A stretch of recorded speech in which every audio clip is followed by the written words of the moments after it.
All right, good morning. We want to welcome everyone to our 2021 Summer Crawl Series. Today we are focusing on interest rates. This is building upon what we did a couple of weeks ago where we talked about our credit score. Our project team today is Ruby Ward from Utah State University, Carol Bishop from University of Nevada, Reno, Staci M. from University of Nevada, Reno, and I am Vicki Hebb from University of Nevada, Reno. And this series has been sponsored by the Native American Agriculture Fund.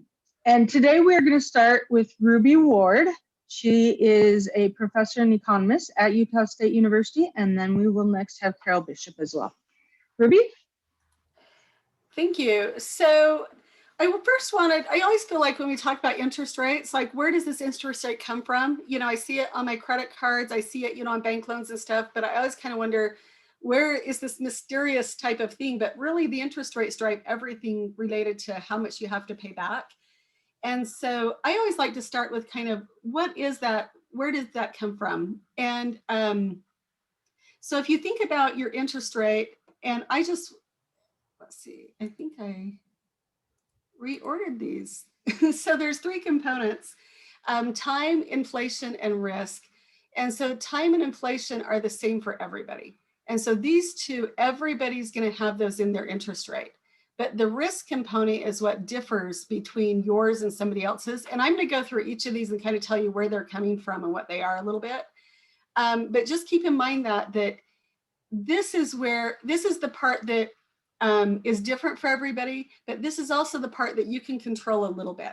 And there's some things that you can do to control that, and we'll talk about that. Last week we talked about the credit scores, and so you can go back and revisit that.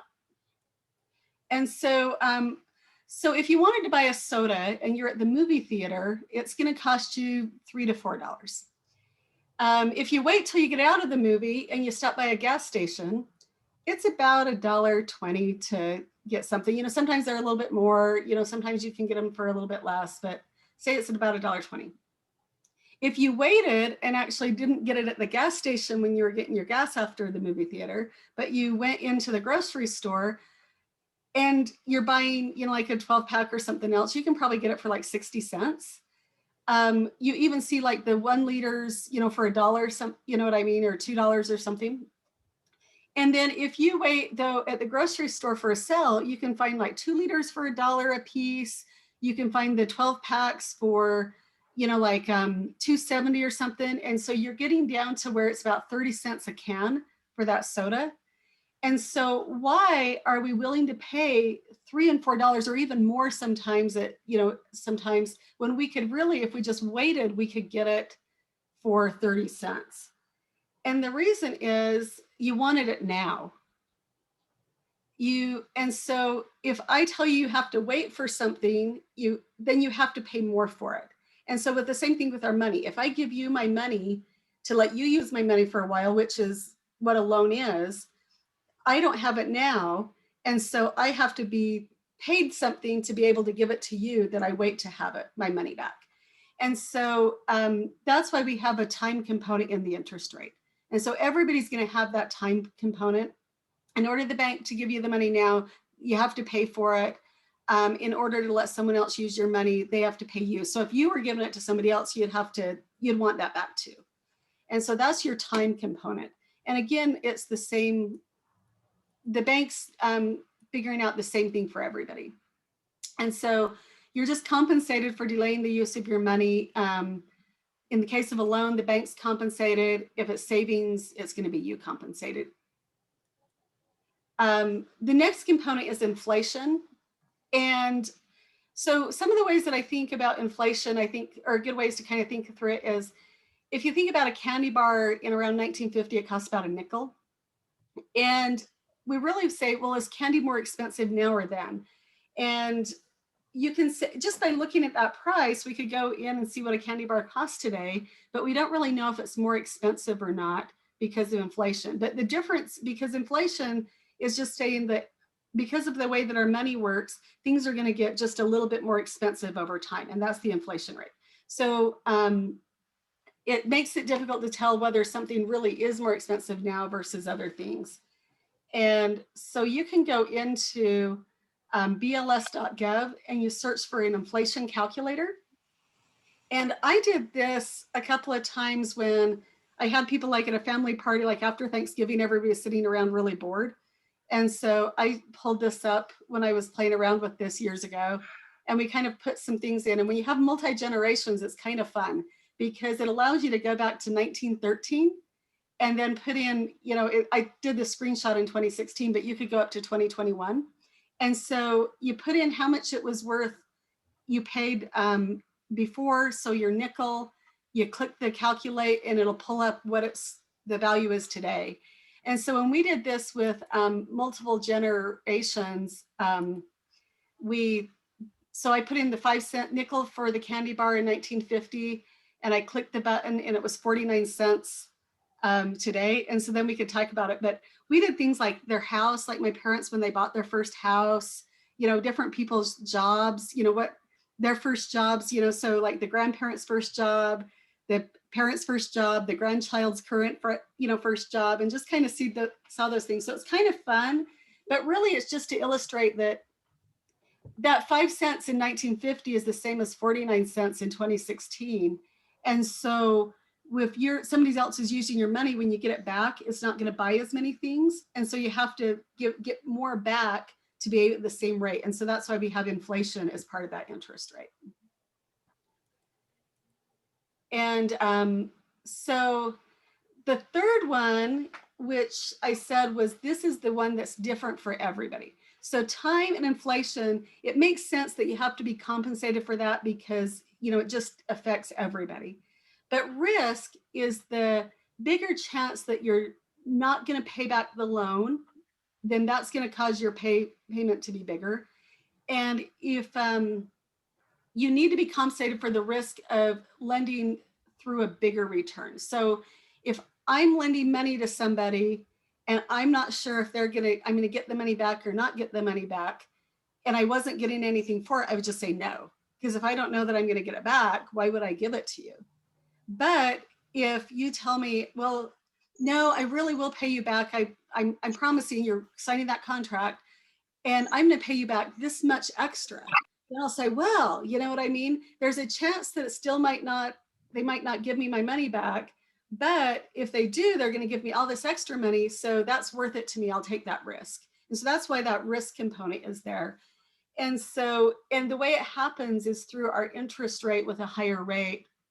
And so the bigger the interest rate, the more your payment would be on the same amount of debt. And we will show that a little bit as we go through. So if you're a bigger risk, the bank may charge you a higher interest rate if they lend you money.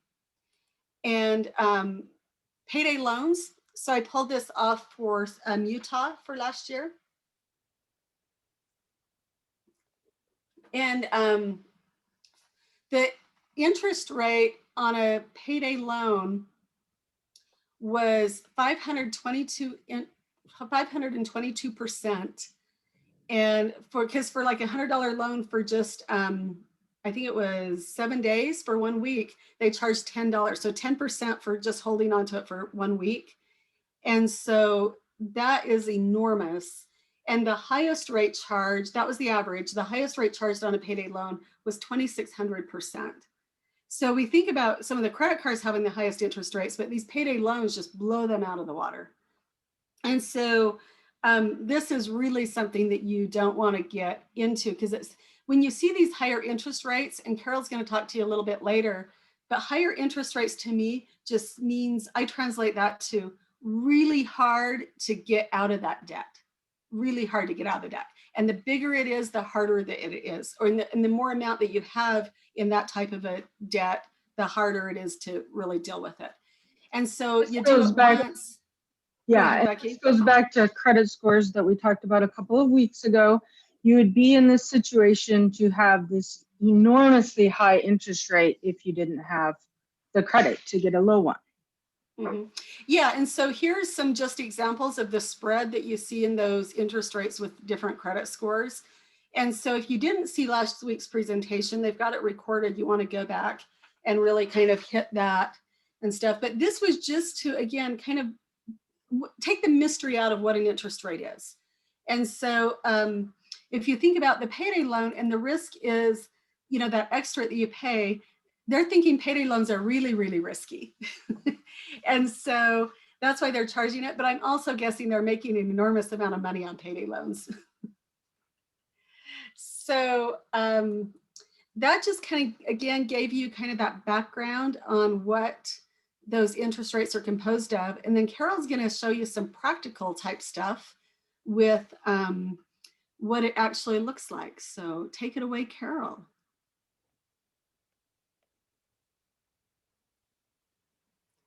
And you're still muted, Carol. All right, thank you so much. Is my screen showing to you all? Excellent. So I'm an economist by training.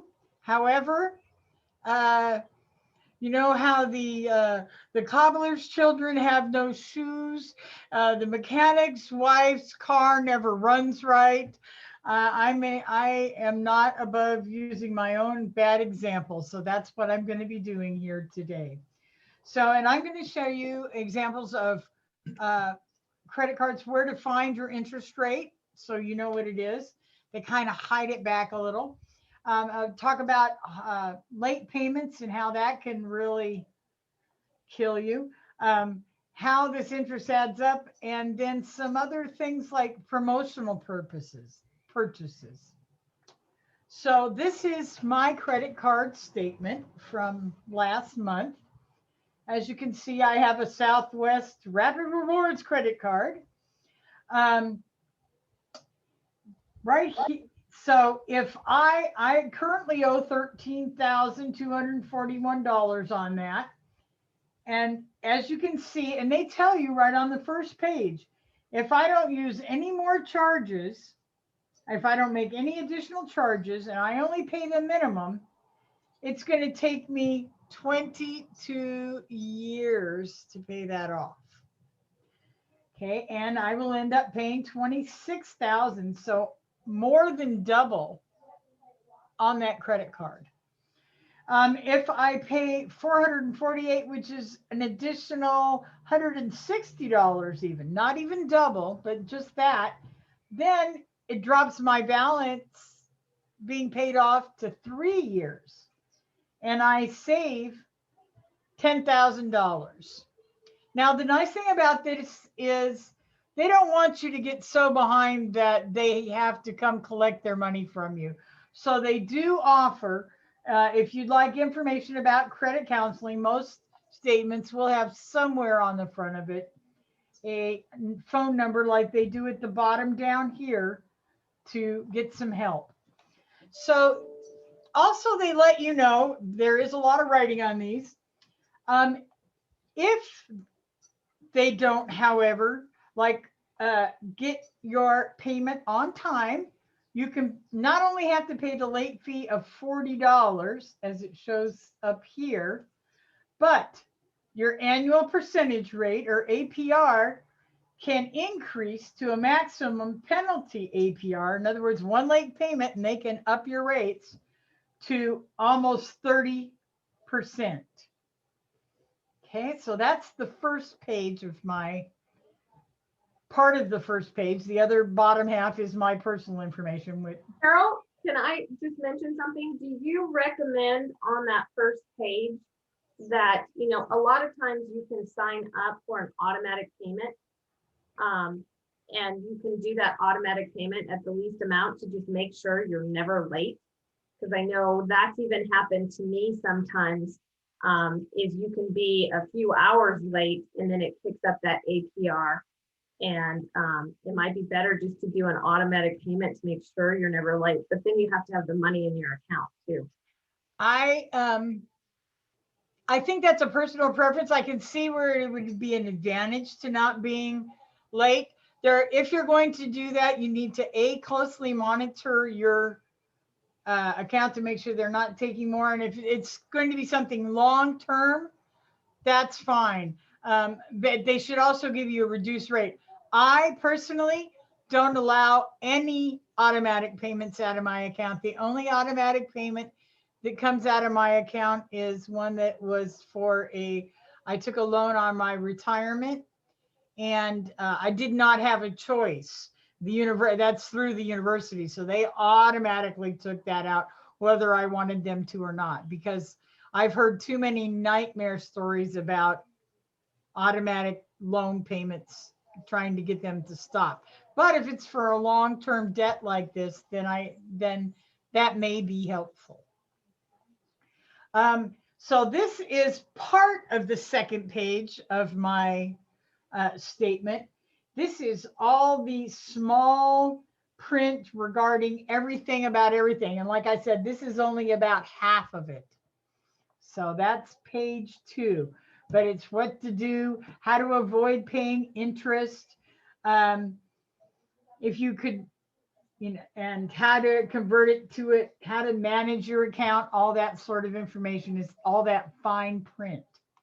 Now on the third page, it tells you all the payments that you've made, and always check your statements against, I keep my receipts every month and I check it against my statement and I check it against my balance, because it's real easy for them to double charge and or not credit you. So I always make sure and check.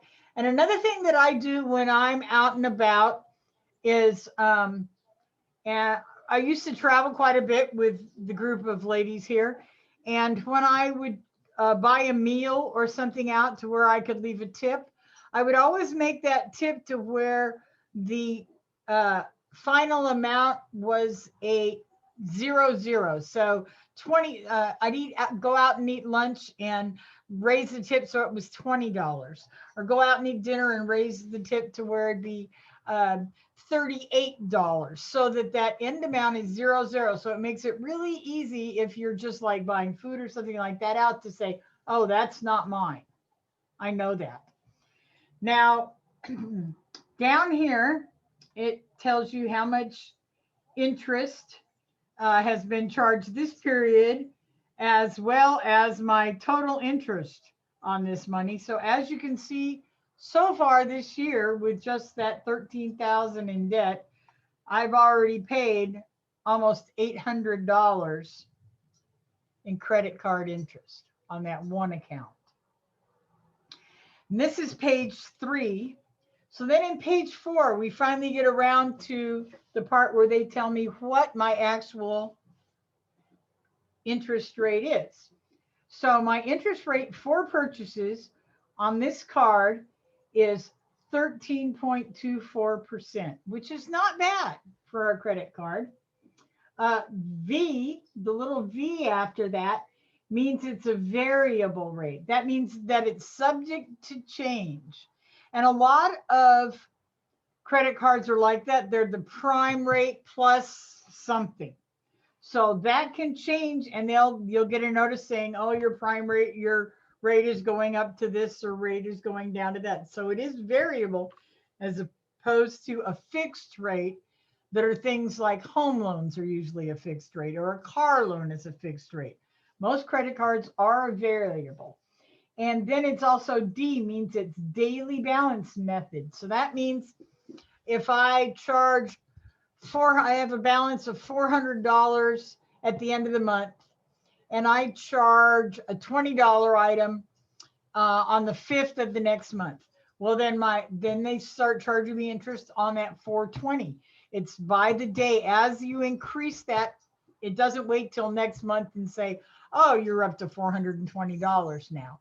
And as soon as you make the charge, it starts charging on that additional interest on that additional amount. Cash advances. You see the difference between the purchase rate and the cash advance rate. Cash advances are deadly.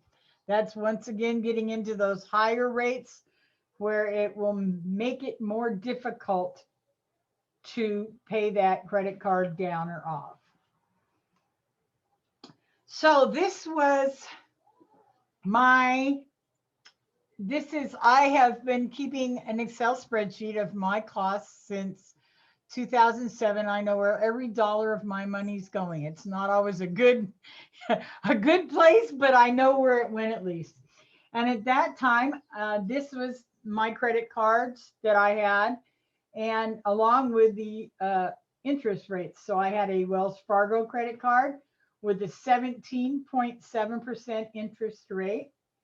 I had a Southwest credit card, that's that one, with the 13.24. I had a Bank of America credit card with a 19% interest rate, a Citibank with a 14% interest rate, another Chase card with a 13% rate, a Macy's card with a 24.5, a JCPenney card with a 26.9, a Lowe's with a 24.9. Discount Tire was not 0. I wish that was the case. I just didn't have the rate for that. And I had a total credit card debt of $40,020, along with a Wells Fargo loan that I had. I had just paid off one of my student loans, and I had also was close to paying off another student loan. I had finally paid off my car. So this was my total sum of my debt at that time. And when I have to say that Miss Ruby found out, and I got a very stern talking to, shall we say, about this was, I should not be in this situation. Because in 1 month, just that 1 month prior to getting a loan, I paid $475 just in interest in 1 month. So what I did for my situation is, because my home is worth more than the value, worth more than the loan that I had it, I used the HELOC. And that's a home equity line of credit. I said, I went into my local banker and I said, look, I'd like to get a HELOC. And they said, why? Are you going to do home improvements? I said, no, I need to pay off my credit cards. And they said, okay, we will help you with this. And the nice thing about having the consolidation loan, not only did it lower my interest to $148 a month, but you give them a list. You don't actually ever see the money when it's for this. You give them a list of your debtors and how much you owe. They contact them to confirm the amounts that you owe. They mail them a check directly and close the account. So it's not like, oh, I've got $50,000 more to spend. Let's go on a trip. Let's go get some shoes and forget about no, it doesn't work that way. So that was the good thing about it, is it did lower my interest to $148 a month. Now, the bad thing with the HELOC is that you have 10 years to start paying on the principal. I've had the loan for 3 years and haven't started paying on the principal yet. But so some of the other pitfalls I want to talk to you about are, besides Carol, having yes. Do you think it's that's typical that people, consolidate with the HELOC loans and then don't necessarily, start to pay them off?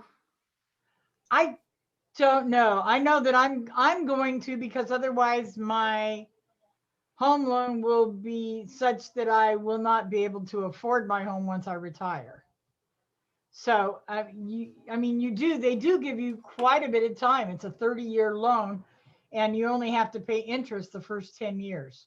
So I would say that is a possible pitfall that people, a stumbling block, because they don't require it. And like right now, like I said, with the interest rate so low, it's a kind of a sweet deal. And one of the things I think when you were doing this, and I wasn't necessarily scolding her, like, how did you do this or something, but I was saying that her budget to repay it wasn't realistic.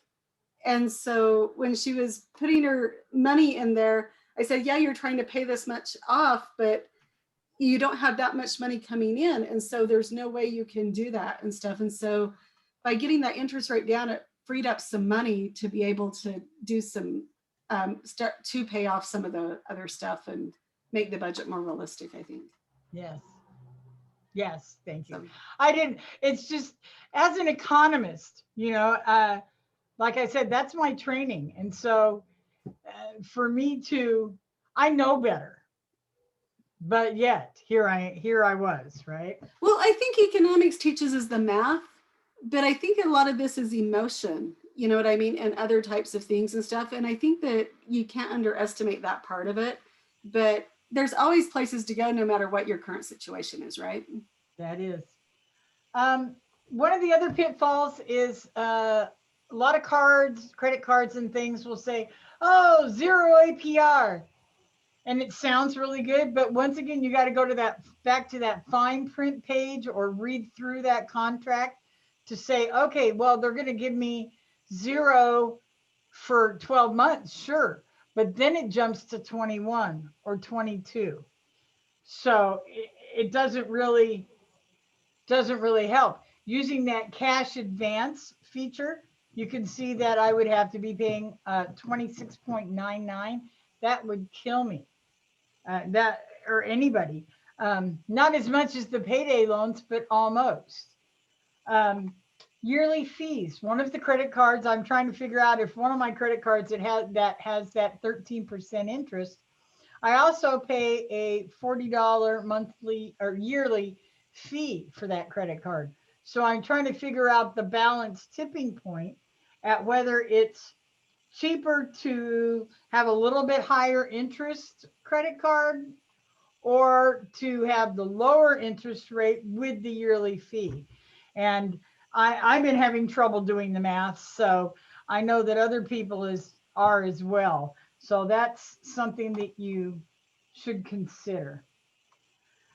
There are ways to avoid interest charges. If you like, I have retained my Macy's and my Penny's cards.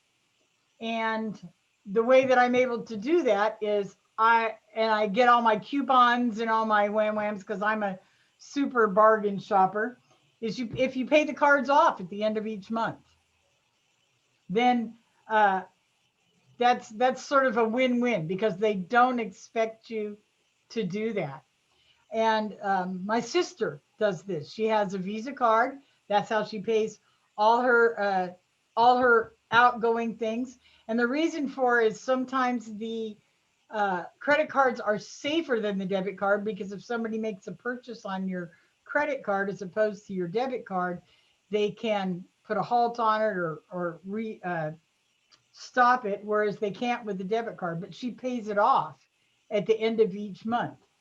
Surprisingly, she's going to be having a medical procedure and inquired into to pay that on time, and she got denied, which was surprising to me at first because my sister has a credit score of 800 and something, owns her home and has for many years. She's retired. She has a good income. And then I realized and when she told me who the doctor was doing the credit through, I said, oh, they don't want to do that because this particular bank caters to individuals that do not get credit, that are not good with credit. And so they refused her. I don't know what reason they're going to send her and tell her they refused her, but I know that they refused her because she has such a good record of payment. So there was no chance for them to make any money on her. So that was kind of an interesting thing. Something else that you can do is look for, if you need to buy something, there are promotional purchase opportunities. Now I do that with my Lowe's card quite a bit. And that's a good one because they have a program where it's if you spend over $250, then they give you time to pay it off at no interest. And if you pay it off within that time, it's interest free. And I keep that card I usually use it for major home improvement purchases. Like if I have to have a my washing machine went out, and that sort of thing. So you can see I've almost got this one paid off. It's going to be due the end date is October 25th. And as long as I give them $130 between now and October 25th, I'm good. And so you can see other times where I've made major purchases, and this is, they tell me, interest deferred but not charged. And this is the latest purchase, interest deferred but not charged. And this one, because this was such a large purchase, even though this purchase was made in April, because it's such a large one, they gave me a year rather than 6 months. So that's another way. Look into, if you have to make a major purchase and you don't have the cash. Some companies have the promotional purchase opportunity. So Carol, I just wanted to point out what interest deferred means there. Okay. So she talked about, Carol's really disciplined. So she'll pay this off before, that time period, but that interest is deferred but not charged. So if she doesn't pay it off by October 25th, and you actually want to pay it off a little bit ahead of that time so that you don't have, the check was in the mail type thing, you know what I mean? It didn't hit the account. But if it doesn't, then all of that interest that was deferred suddenly just gets added to the balance immediately. And then you have to pay all of that interest on that deferral period. So that's why they're keeping track of it and they're saying it's deferred. We're pushing it into the future. If you pay it off ahead of time, you don't have to ever see it. But if you don't get it, you miss that, then it's all going to kind of come back. And they have these remind me's, but I always check myself just because I don't trust anybody else to remind me to pay them. I have, yeah, I'm very risk averse that way. So these are my kind of my points. If you remember, if you go back to my bad example here, you can see that card shredded.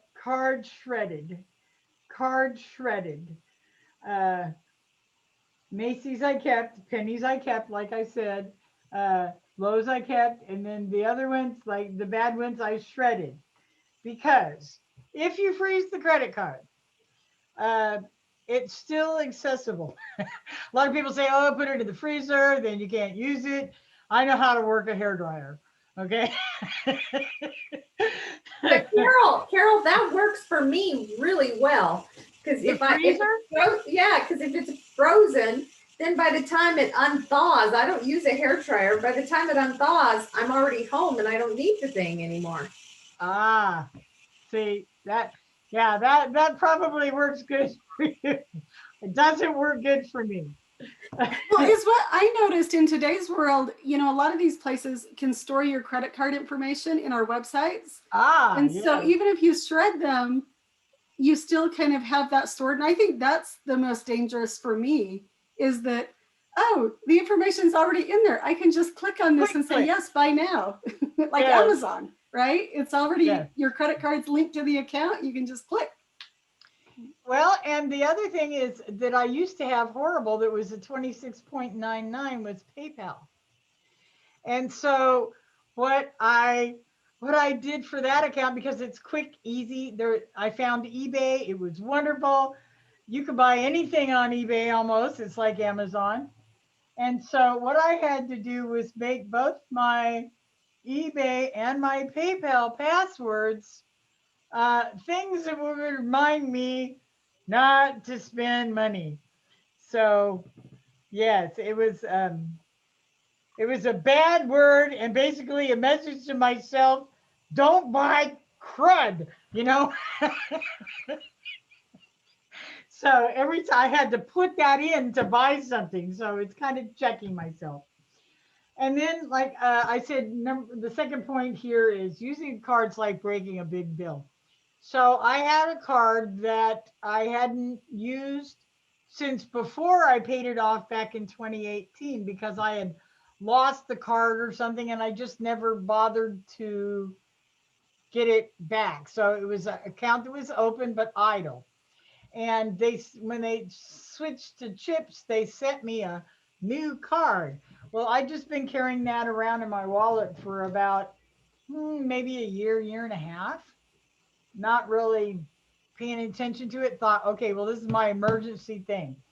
And so I say using a card's like breaking a big bill, because you know, if you got $100 bill, once you spend it, all of a sudden it's gone. Well, my credit card that I had nothing on in February now has $4,500.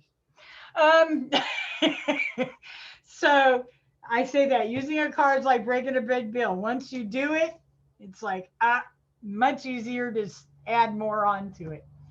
And no one's perfect, but you can make a comeback. I'm not drowning in debt now. At least every month I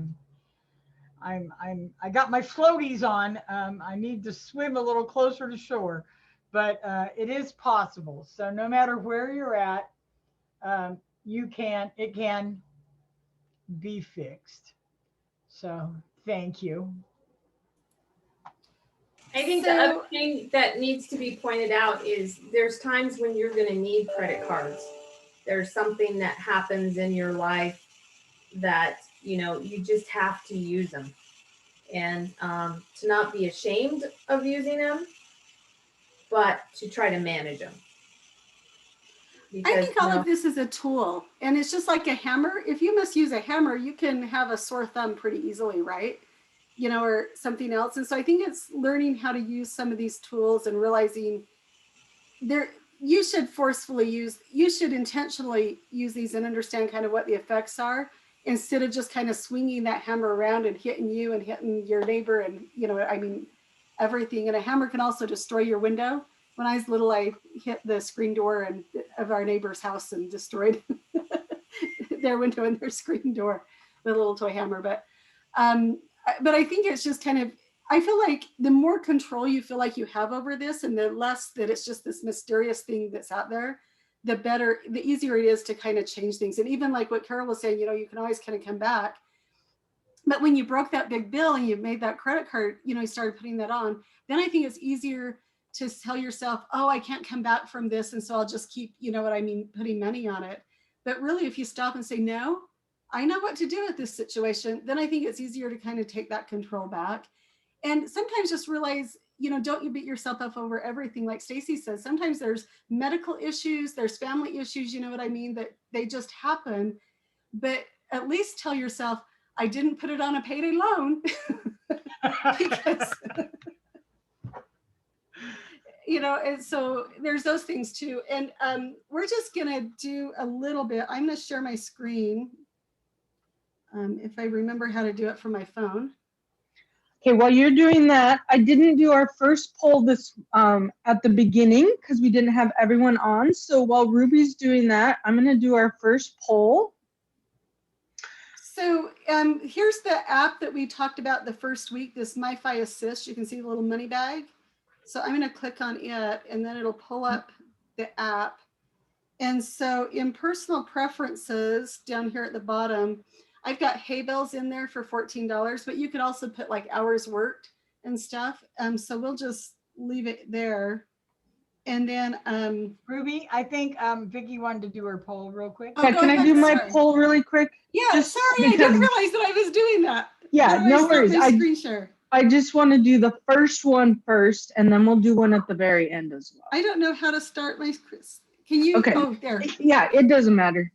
Okay. I just need some input on what we're doing. So for our reporting, so if everyone would just take a minute to do the poll.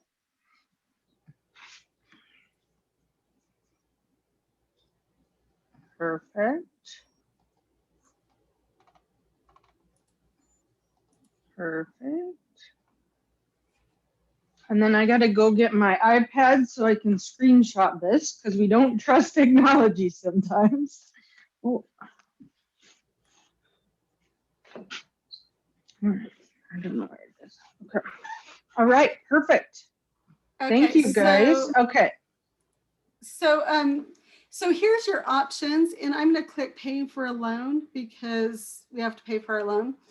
And then the upper part, we just put the numbers into those 4 boxes and we hit calculate and we'll see the results. So if we did like an operating loan, and some choices that we have for this operating loan with this interest rate, well, let's first, I'm going to put in it's an operating loan, so I'm only going to use 1 year to pay it back.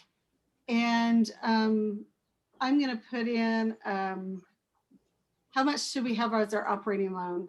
We need $5,000 real bad. Okay. That And will buy then shoes. you don't have a down payment on that. So you have some options on the operating loan. If we went with the credit card and we did 18% interest, let's calculate that. So you can see that your monthly payment for that is going to be $458. And the total interest you're going to pay on that is $500. And if you go down to those bales of hay, you're going to have to basically be able to sell 33 bales of hay each month in order to make that payment. And so that's where those preferences come in, is down at that bottom. It'll convert those payments into how many bales of hay. And if that was hours worked, it would tell you how many hours you'd have to work to pay that. And then your interest is going to end up being 10% on the original cost. The reason it's less than the 18% is because Carol kind of alluded to this, but you're not going to have the full 5,000 for, you know what I mean? You're going to be paying it off. And so you're only going to have part of it that you're owing. And so after you pay off the first, if you're paying it all off within a year, only really, like for the last half of the year, you've got less than half of it that you're still owing on. And so that's why your interest rate is lower. So, but if we, instead of doing a interest rate or 18%, if we went to the bank and got it like a 7% loan, so now our payment drops down to $432. And you'll see that now our interest on the loan is only 4% on what we pay. So down here on the bottom, your interest will be 4% of the original cost. And instead of 37 bales of hay a month before? So now we're down to 31 bales of hay a month. And that can make a difference on whether you're profitable with your business or not, right? But now if we go into FSA, and I think Staci and Vicki, aren't you going to be talking about FSA loans in a future crawl? I don't know if we have that, but we can. Yeah. I mean, FSA, they're between 1% to 2%. Yeah, so let's just do like 2% here. And that now goes down to 421, and your interest goes down to 1% of the cost of the loan on that if you go through like an FSA. And the reason this is because the credit card is the most risky, so your interest rate's the highest. The bank, you have to promise a few more things and stuff, so it's not quite, the interest rate isn't quite as high.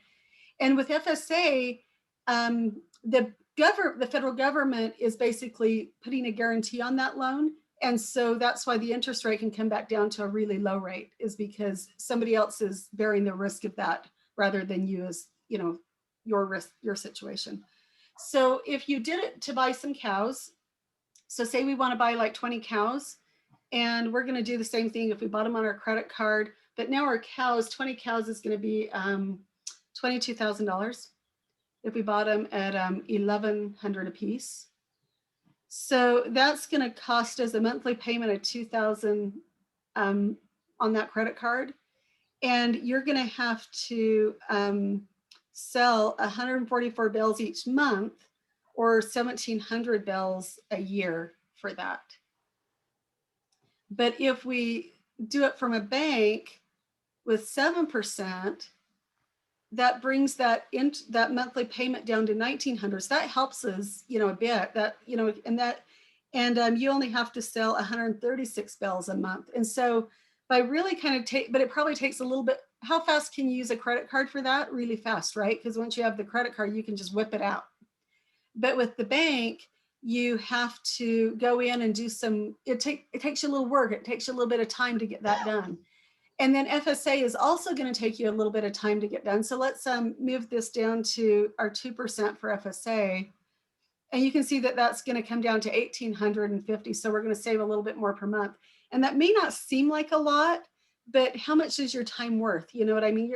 Every month you're going to save, that much more money. It's probably worth it, even if it takes you some time to really get those FSA loans and stuff in there. They're really good to think about. And so I don't know, is there any other examples we want to go? I don't know how long we want this to go, and we can revisit this, but I just wanted to kind of show you that so the app, we developed it so that you could kind of analyze some of those what ifs and see those differences in the effects of the interest and not. And so in this situation, I want to just point out that, as she said, the FSA loan is quite extensive. And so what this app can show you very easily is that although it will take a long time to get an FSA loan, the value of that and the value of your time corresponds to exactly what she's saying on here and how much you're going to be saving over the length of that loan. I think it's a good time to take some questions as well, if we have any. Or if someone wants to see a different example, this is available on Android and iPhones. It's free. Ruby and Trent Tierstrom built this app, and it is extremely handy. Even if you're just at the store and want to figure out, you know, like she said, sometimes you want to use your credit card for promotions, and sometimes it's better to just pay cash. Any questions? No? Okay. Okay, Rube, we got about 9 more minutes. So So I was thinking, let's just look at one of those credit card examples, you know, that like, you know, Carol was bringing up some different ones. And so say you had like 3,500 on a credit card, maybe we should have done 4,500 because that's what you've got on that card now, Carol, right? Yeah, do an actual one on the one you just started breaking the bill on.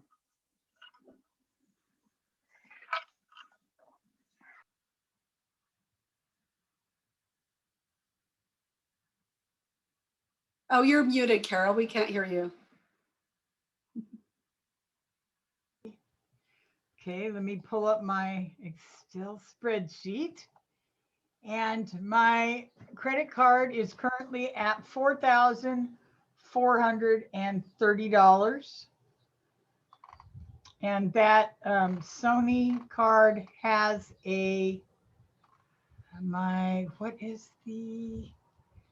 it's 13.99%.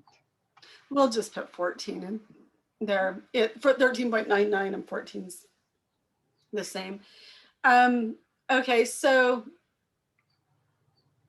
then let's see. Yeah. And so if she wanted to say, let's pay that off over like 5 years, then this would be what she would need to make as her monthly payment. Oh my word. That's a lot of interest. 40% of the original cost. If I take 5 years to pay that. Yeah, so let's then bring this back. Let's do it 3 years. So that cuts it quite a bit, but you've got to put an extra $50 a month, right? So that's $150 a month. Mm. And then what, sorry, I cut you off, Carol. What did you want me to put in here? That's 23% still. Yeah. Let's see. How about if we go 1 year?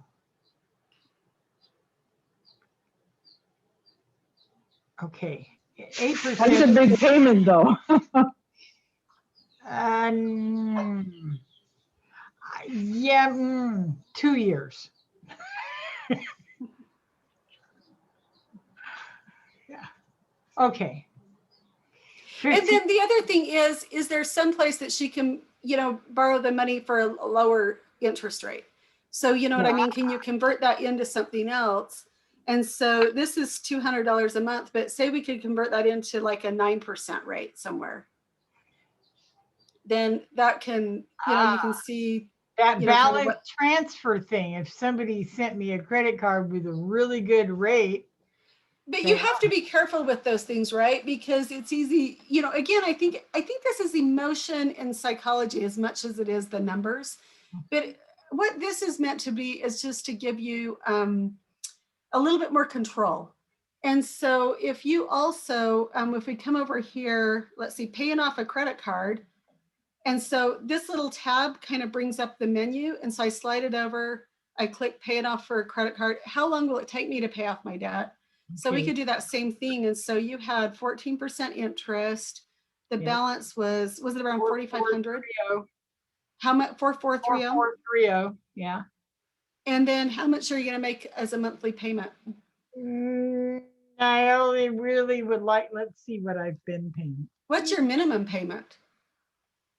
My minimum payment's crazy. It's like $50 or something. Let's try that. Oh, that's gonna. No, it says $50. It can't be $50. That's not even enough to cover it. So we'll do 75. Oh. So, 9 years. so it says that if you did like $75 a month, it's going to take you 100 months to pay it back. So that's almost 10 years. And you're going to end up paying $3,000 in interest on your $4,400. So if you think about that, so things like this, when you're doing those on the credit card, if you just think, okay, I'm using my credit card, but I'm going to pay double this, and I would just say, okay, this is going to cost me $100 if I put out my credit card, but I just have to realize that it's probably going to cost me $150 or $200. And, is this worth the $150, $200 to me? But like, Staci said, there's times that we have to do this. So, the credit card's a tool, use it, but then use these tools to kind of figure out where you are. And so you feel more in control and kind of create plans that work for you. And it's going to be kind of different for everybody, but it's just meant to give you a little bit more control. So it's not such a black box. But a lot of times like a salesman will tell you your minimum payment, right? And so, oh, get this, it'll only be this much per month. It's only going to be, or the stores, that's what they're trying to tell you. It's only going to be this much per month. But they're not really telling you how long you're going to be paying for, like that. It's going to be that much per month for the next 10 years. And that box is always at the top. When you pay online, it's just the minimum payment, right? Because they would prefer that you pay just the minimum payment, because look at all the money they're making by not having to do anything. Yeah. So that was, I don't know if I can stop my share. So Zoom, let's see, stop share. There we go. So well, the app's just there to kind of help you where it can help you. But hopefully this gave you a little bit more understanding of what the interest rates are, why they are the way that they are, how they affect you. Some of the things, I think credit cards and stuff, Carol's example I thought was really fantastic to just kind of show what that is. And it's just like anything else. And just because, I may have my credit cards under control, but that doesn't mean the rest of my life is under control, right? We all have kind of those things in our life and areas where we're a little out of control. And I have to get certain parts of my life under control. And maybe it's not credit cards, but it's other ones. And it's the same kind of thing. I'm going to slip a little bit, but then I'm going to get back up and, keep going and stuff. And hopefully you just make more progress over time. But I think some take-home messages are just every time you use a credit card, know that in your mind, say, okay, I'm really paying this much for this. And, to just make it easy, just double it and say, okay, if I'm paying this with my credit card, I'm probably paying double for this. Is it worth it to me to pay double? And really a take home is to also download this app and utilize it. I would love to see this app in schools. I feel like we're almost set up for failure because our schools are not focusing on real life situations and how to, my daughter's 20 and I told her, I said, they're going to start offering you credit cards like crazy and you have to be so careful. It is not free money. You have to pay it back. And that's very important. Yeah. So with that, I want to wrap up. Does anyone have any questions? If not, while you're thinking, I'm going to do my last poll. If you would just hang with us for one more poll. We sure appreciate everyone being on today. And thank you, Ruby and Carol. That was so, it was very inclusive of all things real world finances, whether it's a farm loan, a cow loan, what it equates into hay bales, all of that. So we really appreciate both of you and your time. Thank you so much, Vicki. And thank you everyone for listening to my bad example. But now you're a good example, so see? Thank you, Carol, for that information. It really helps. Yes, it's very personal. Perspective. Yeah. Okay, one guys, reason we- I'm gonna stop recording really quick. Then we can just kind of have a little. Oh, yeah. So one right. of the reasons we created the app was that we felt like people were always getting stopped at the math in talking about these things. And we just wanted people to stop, have the math taken away so you could just kind of talk about them. And I think that's the other thing, that having real examples is also somewhere where we get stuck, because we can talk about something in theory, but it doesn't really, help as much as it does seeing a real situation. And so I think that having those were how valuable. Well, and I think it helps because it allows you to make an educated decision because you have the numbers right there at your fingertips. So it's very, very helpful. Yeah. All right, I'm going to stop our recording, guys.